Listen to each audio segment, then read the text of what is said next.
योद्धा गरुड़।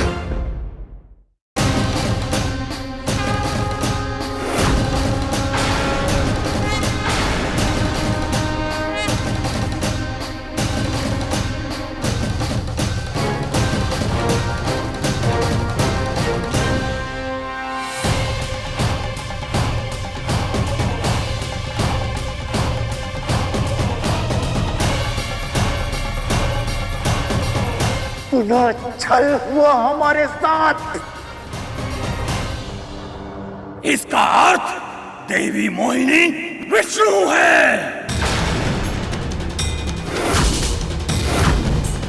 तुमने दुष्टता की सारी सीमाएं पार कर दी हैं राहु, अब तुम्हें दंड मिलेगा।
शीश कटने के बाद भी इसके धड़ और शीश दोनों में प्राण है।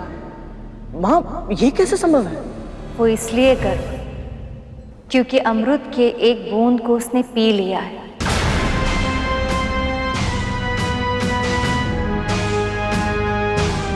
अब इसकी मृत्यु कभी नहीं होगी, पर स्वयं प्रभु के सुदर्शन चक्र ने इसे 2 भागों में विभाजित किया है।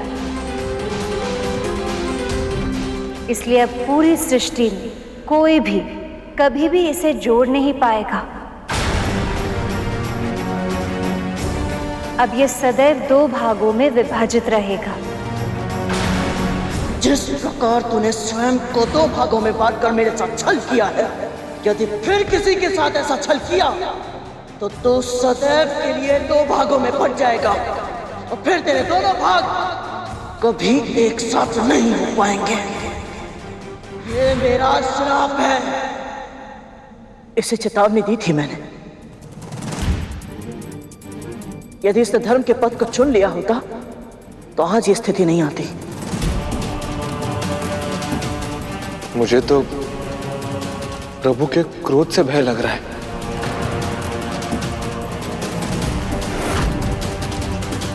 छल, फिर से छल किया है तूने विष्णु मेरे साथ। मेरा शीश काटकर तूने यह सिद्ध कर दिया है कि हम असुरों के साथ तू कभी न्याय कर ही नहीं सकता।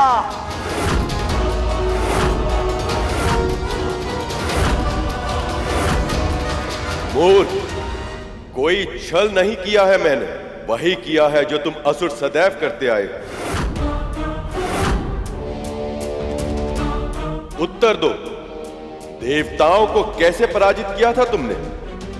शारीरिक बल से, युद्ध क्षमता से, या फिर छल से? गुरु शुक्राचार्य की तपस्या की शक्ति से, संजीवनी विद्या की सहायता से? क्या वो युद्ध धर्म था? क्या वो किसी योद्धा के लिए आदर्श व्यवहार था? फिर स्वर्ग पर अधिकार पाकर भी तुम्हें संतोष नहीं मिला। पराजित देवताओं को सताने का हर संभव प्रयास करते रहे तुम।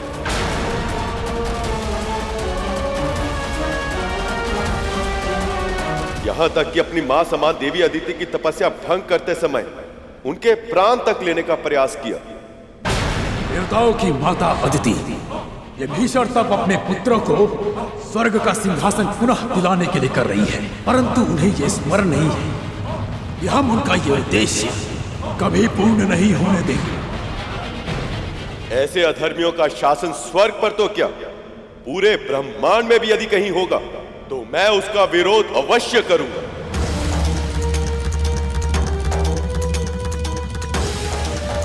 संधि के नियमों के अनुसार देवताओं और असुरों को दोनों को एक साथ मिलकर क्षीर सागर का मंथन करना था, किंतु जब देवता मेरे विवाह में व्यस्त थे तब असुरों ने संधि के नियमों को तोड़कर अमृत को चुराने का षड्यंत्र रचा। इससे पहले कि देवताओं की दृष्टि उस अमृत पर पड़े, हम उसे चुरा लेंगे। रक्षा कीजिए महाराज, रक्षा कीजिए। धनवंतरी के साथ छल करके कलश छीन लिया और अपनी बारी आने की प्रतीक्षा करने के स्थान पर देवताओं के वेश में आकर अमृत को पाना चाहा।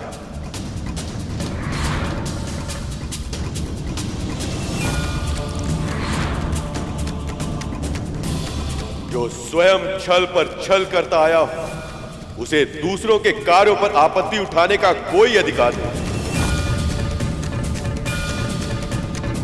अमृत का मर्म जाने बिना ही तुम सब अमर होना चाहते हो, पर केवल तन के जीवित रहने को अमरता नहीं कहते।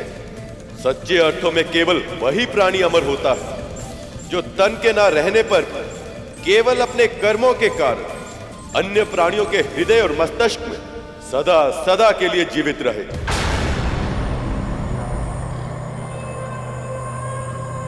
तुम्हें लगता है कि मैं देवताओं का पक्ष लेता हूं, पर जड़ बुद्धि, मैं देवताओं का नहीं देववत का पक्ष लेता हूं। जानते हो क्या है देववत?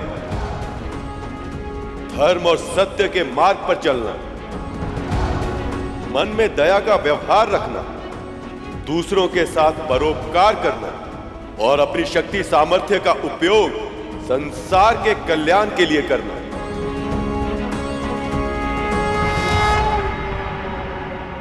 यदि तुम सबने ये किया होता तो मैं आज तुम्हारा पक्ष भी अवश्य लेता, पर अब तुम्हारा मुख राहु और धड़ केतु बनकर अनंत काल तक विचरण करता रहेगा।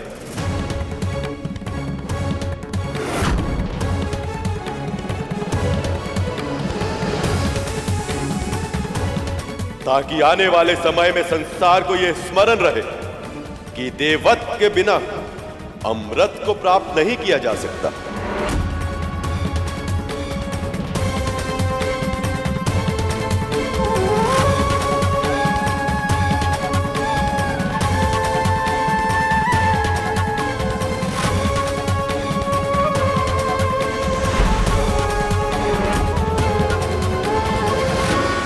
संभालिए देवराज, आज से अमृत आपका हुआ।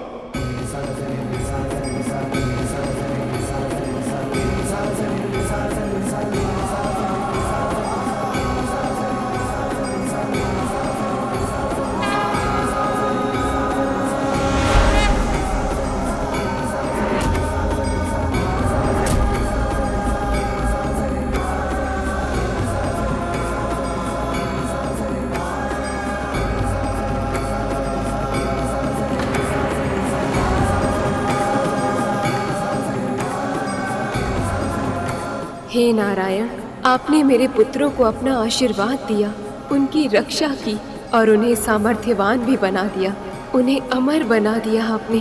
आपका बहुत बहुत आभार प्रभु।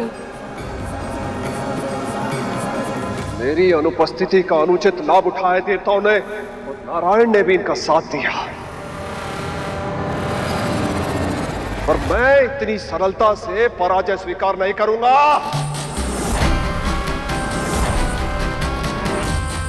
मैं अपना भाग्य बदलने जा रहा हूं मां। अमृत को प्राप्त करके रहूंगा मैं, किसी भी मूल्य पर।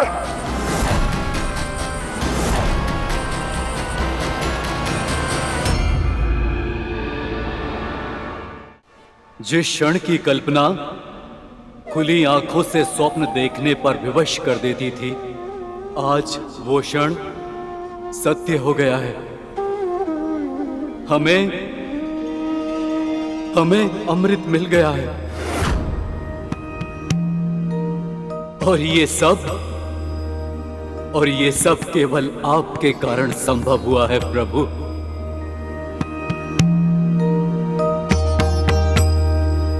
मंथन को सुनिश्चित करने के लिए आपने कच्छप का अवतार लिया।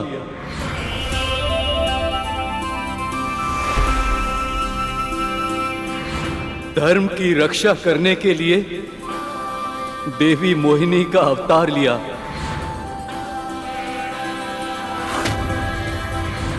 और स्वयं इस कलश की रक्षा की।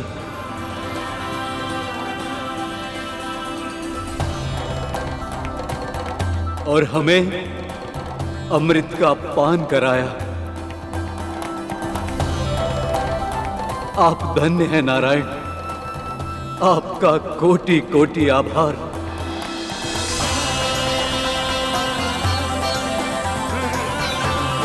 और अब मैं देवराज इंद्र अपने सभी देवताओं की ओर से आपको वचन देता हूं कि हम अपना दायित्व पूरी निष्ठा के साथ निभाएंगे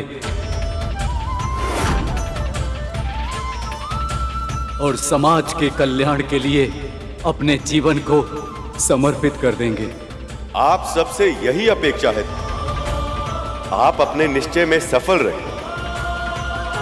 आपका कल्याण हो।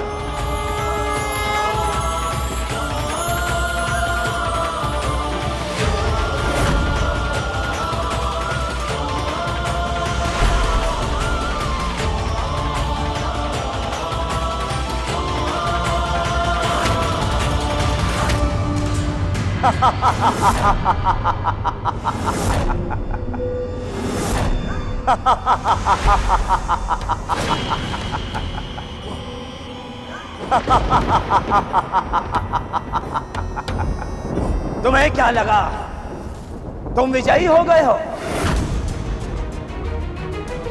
पर ये तो बस एक झड़प थी।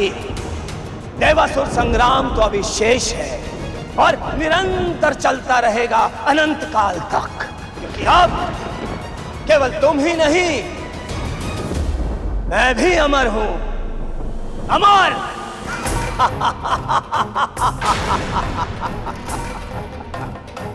अब मैं तुम सबको सदैव ही भयभीत करता रहूंगा।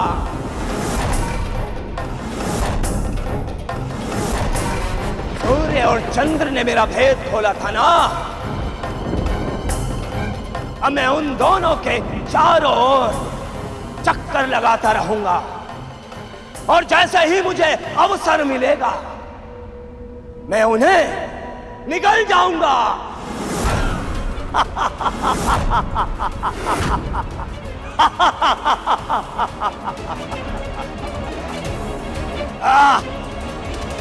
कितना दुष्ट है ये राहु। स्वयं परम पिता श्री नारायण से दंड मिला, फिर भी अपने कर्मों को सुधारने का विचार तक नहीं आया इसके मन में।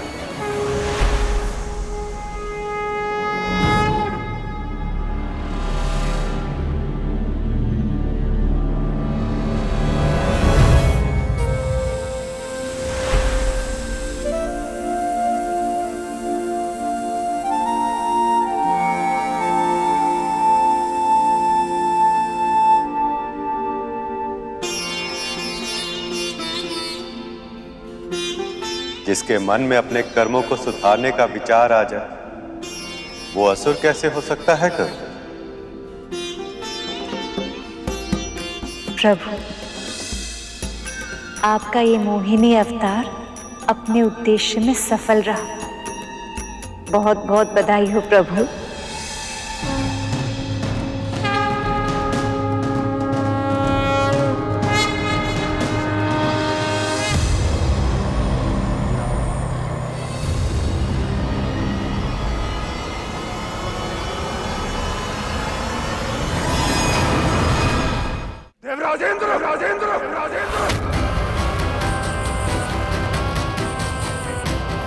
मेरी अनुपस्थिति में अमृत को पाकर स्वयं को चतुर समझ रहे हो? साहस है तो मुझसे युद्ध करो।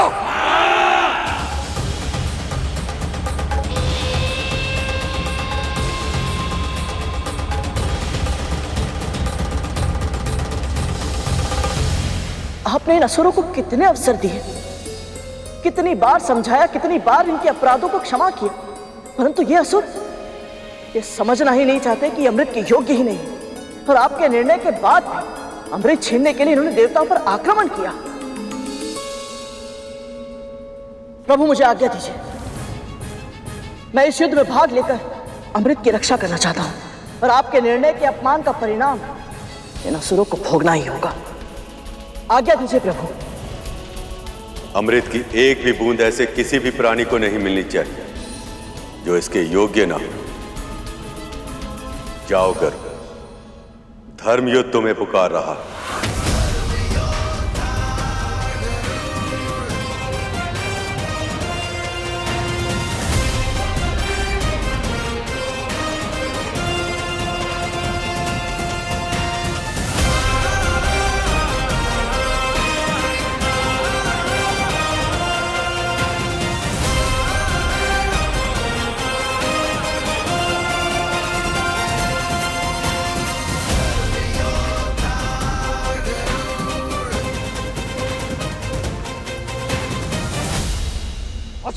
तन से रक्त की अंतिम बूंद तक क्यों न बह जाए, हमें ये चक्रव्यूह तोड़ना ही होगा।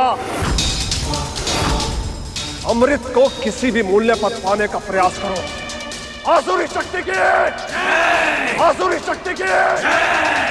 प्राणों की परवाह नहीं है देवताओं, अब हम अमृत पी चुके हैं। अब इसकी रक्षा करना हमारा कर्तव्य है, चाहे जो हो जाए। ये सुरक्षा कवच टूटना नहीं चाहिए। आक्रमण!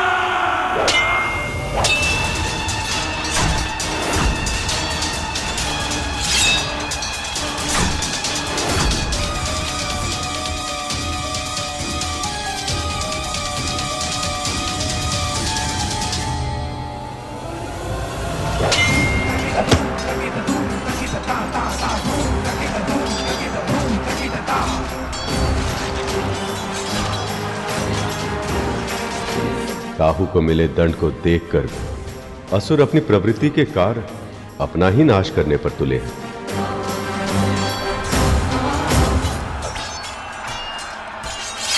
जयंत, मेरे पुत्र।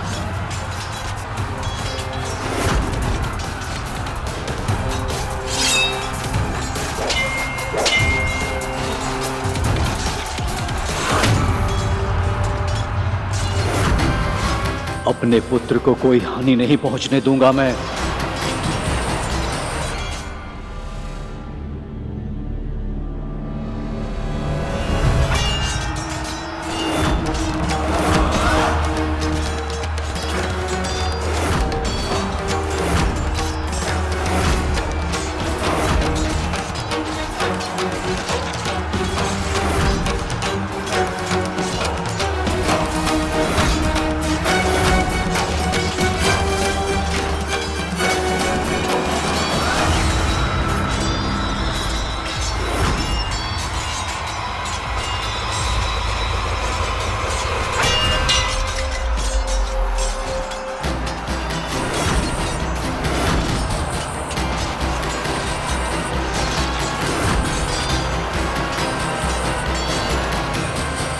इंद्रपुत्र जयंत अभी भी बालक है प्रभु।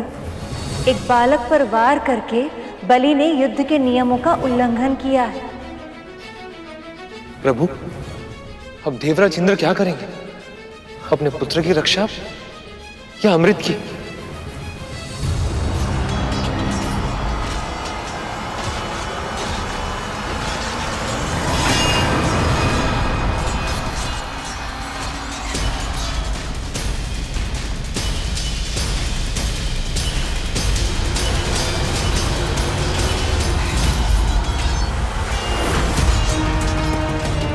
अमृत को इंद्र के साथ से छुड़ाना होगा।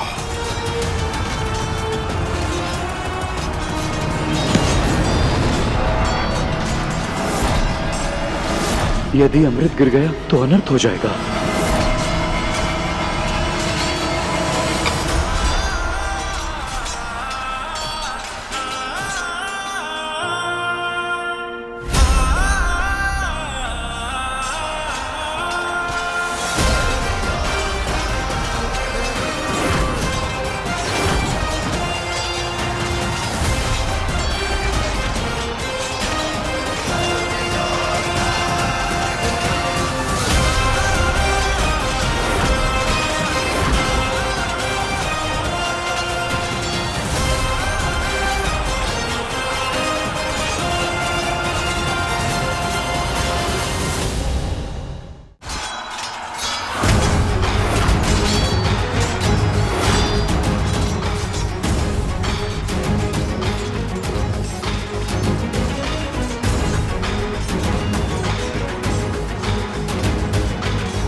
ये ले जैन, अमृत और अपनी रक्षा करो।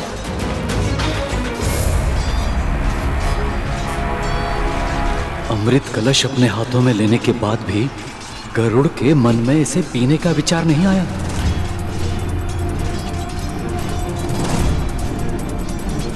जाओ यहां से शीघ्र। गरुड़, जयंत के साथ जाओ और अमृत को स्वर्ग तक पहुंचाने में उसकी सहायता करो। जाओ।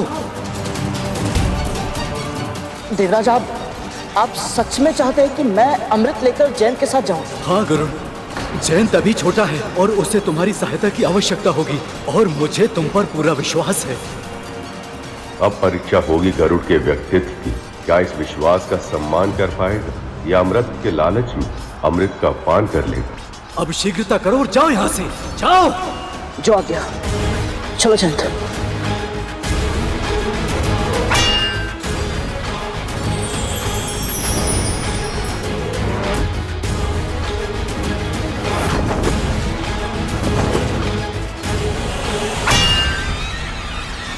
पीछा करो।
प्रभु, अमृत की 4 बूंदें गिर गई।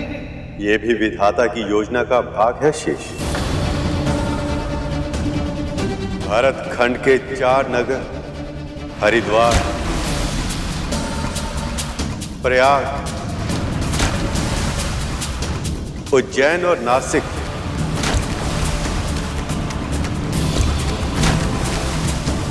ये वो 4 स्थान होंगे जहां हर 12 वर्षों में महाकुंभ और 3 वर्षों में कुंभ का आयोजन होगा। उस समय जो व्यक्ति भी इन स्थानों पर नदी में स्नान करेगा उसे अमृत प्राप्त होने के समान फल मिलेगा।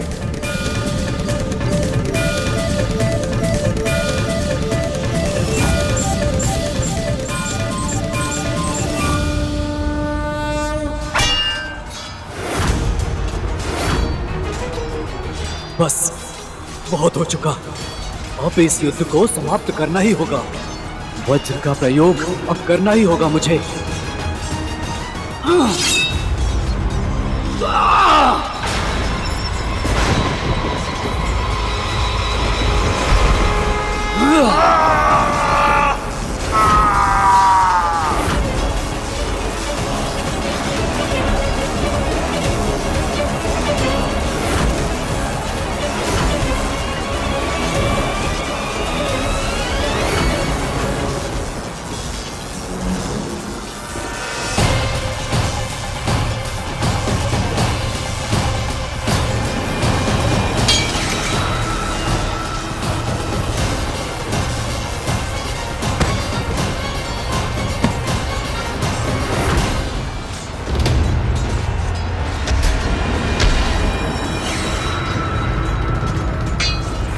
महाराज,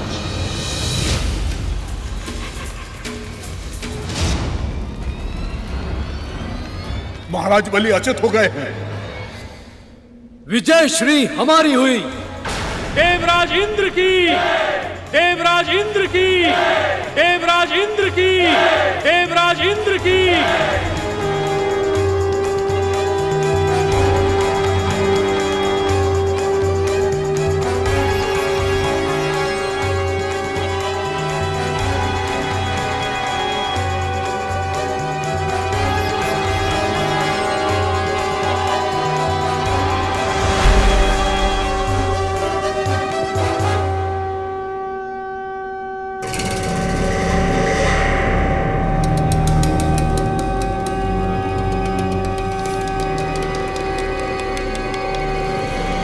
ये देवराज इंद्र का शंखनाद है। तो क्या असुर सम्राट बलि पराजित हुए? अवश्य ही देवता जीत चुके हैं। उसके बिना ये विजय शंखनाद बजाना असंभव है। तो अब क्या करें हम?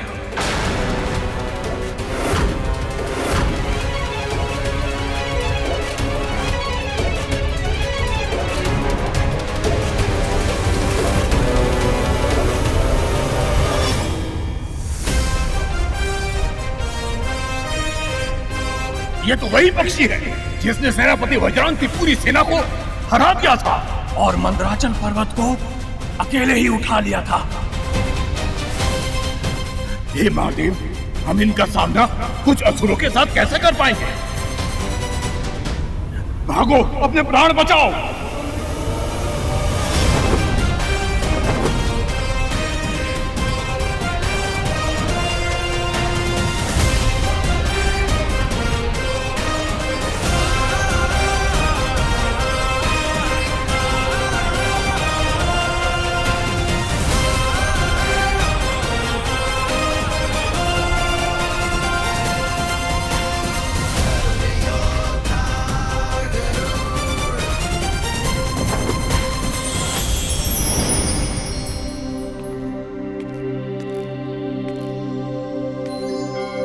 मुझे और अमृत को यहाँ तक सुरक्षित पहुँचाने के लिए आपका आभार करूँ।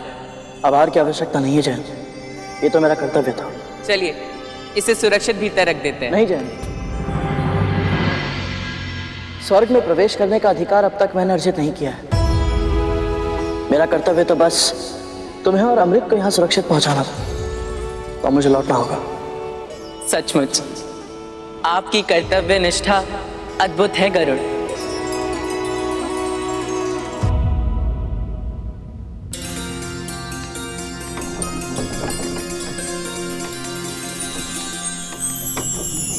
प्रभु विष्णु की कृपा से स्वर्ग पर देवताओं का आधिपत्य पुनः स्थापित हो गया।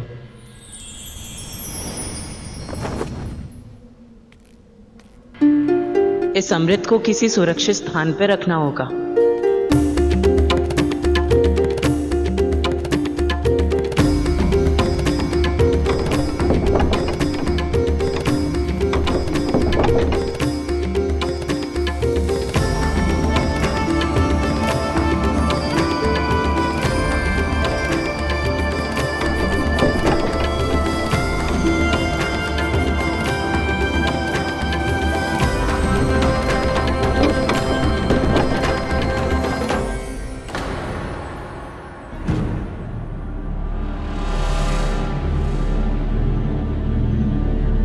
मैं देवराज इंद्र का पुत्र जयंत हूँ।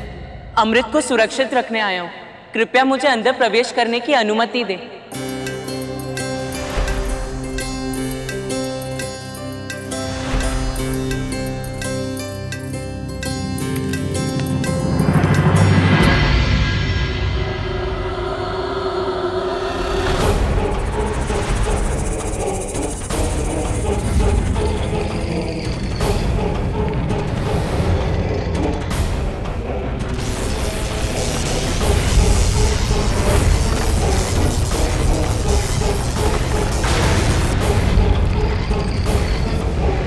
ये दोनों सर्प की प्रतिमा पिताजी के भूलोक पर रहते सर्प भाइयों की तो नहीं हो सकती।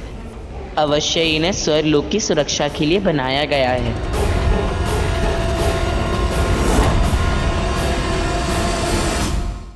हे यंत्र सर्पों, मैं देवराज इंद्र का पुत्र जयंत हूँ। अमृत को यहाँ रखने आया हूँ। अब इसकी सुरक्षा का दायित्व आपका है।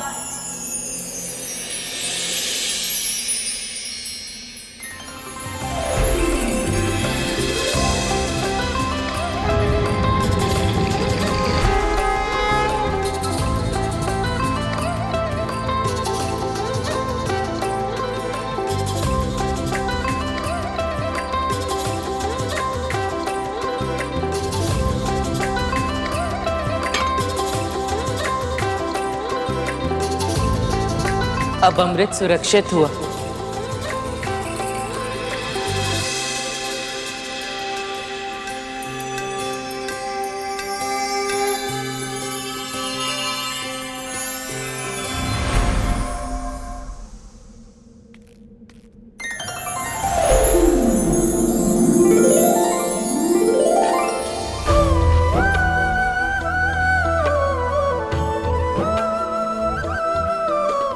आपका कोटि कोटि आभार प्रभु।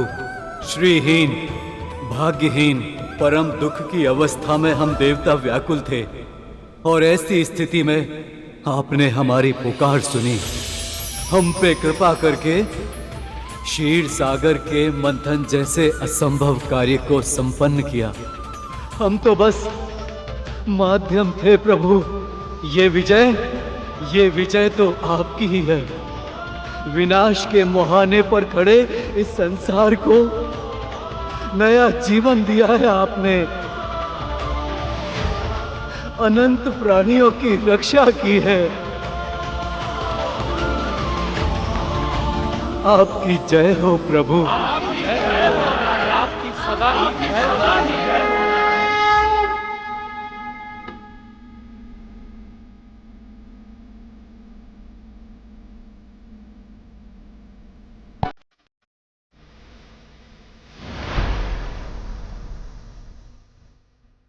ओम जय लक्ष्मी रमणा।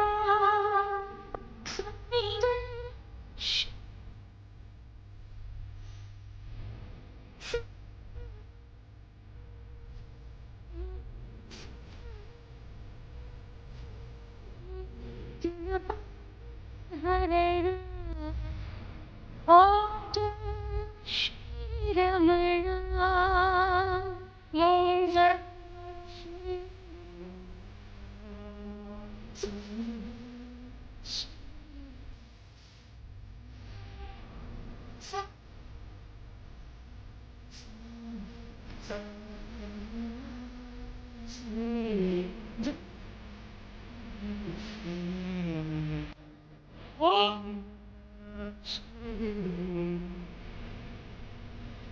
रत्न जड़ित सिंहासन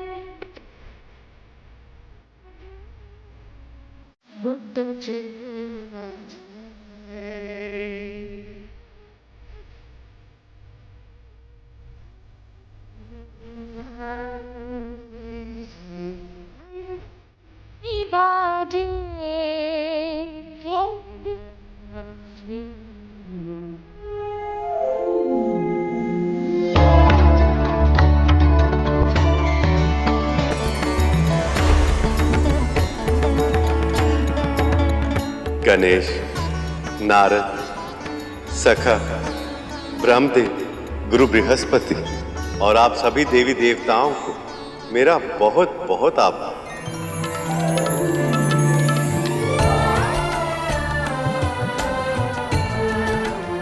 आप सबकी सहायता से समुद्र मंथन सफल हो पाया। आप सबकी सम्मिलित शक्ति ने वो कर दिखाया जो कुछ समय पहले कल्पना से भी परे था।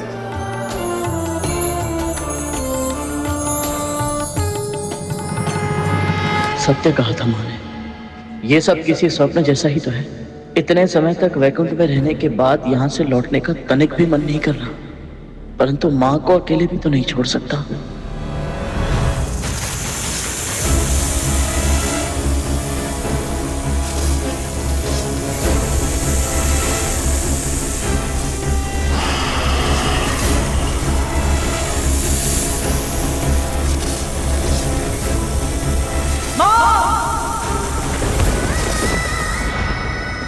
वहां माँ को कितना कुछ सहना पड़ता है, कितना श्रम करना पड़ता है।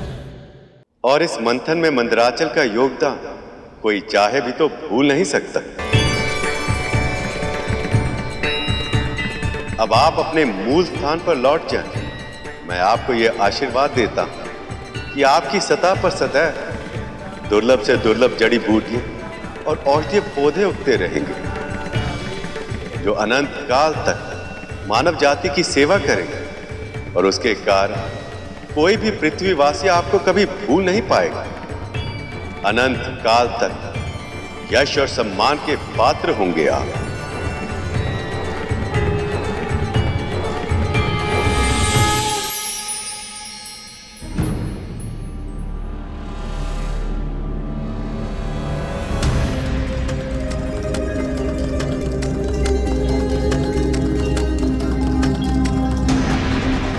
अब समय आ गया है सखा, वासुकी को उसके घाव से मुक्ति देकर उसे अपना आशीष प्रदान करें।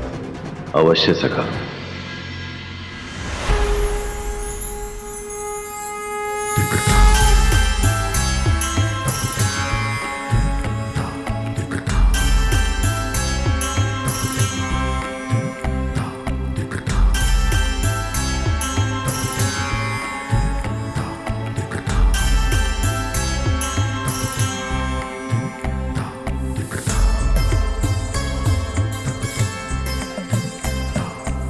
हे नीलकंठ महादेव, अपने चरण में मुझे शरण देकर मुझ पर दया करें।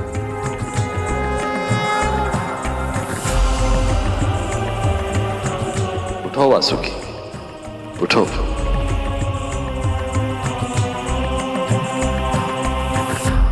इस मंथन में अतुलनीय योगदान देकर तुमने मुझे अत्यंत प्रसन्न किया है वासुकी।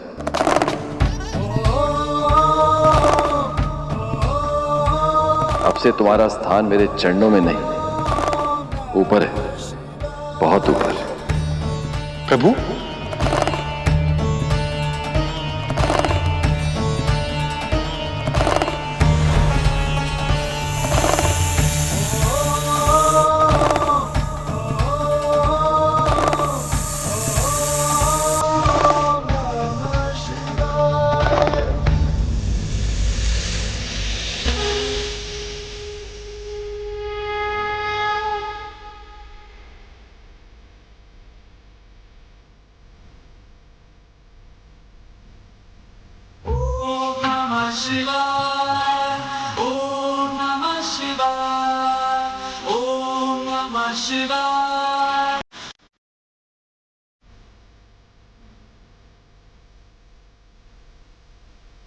अब ते वासुकी सदैव मेरे कंठ पर वास करेगा। जो प्राणी श्रावण माह में नागों की पूजा करेगा उसे मेरा विशेष आशीर्वाद प्राप्त होगा। नागेश्वर महादेव शिव की, नागेश्वर महादेव शिव की, नागेश्वर महादेव शिव की जय। नागेश्वर महादेव शिव की जय। नागेश्वर महादेव शिव की जय। पक्षीराज गरुड़ के साहस भरे कारनामे देखने के लिए चैनल को सब्सक्राइब करें और साथ ही बेल आइकॉन दबाना न भूलें।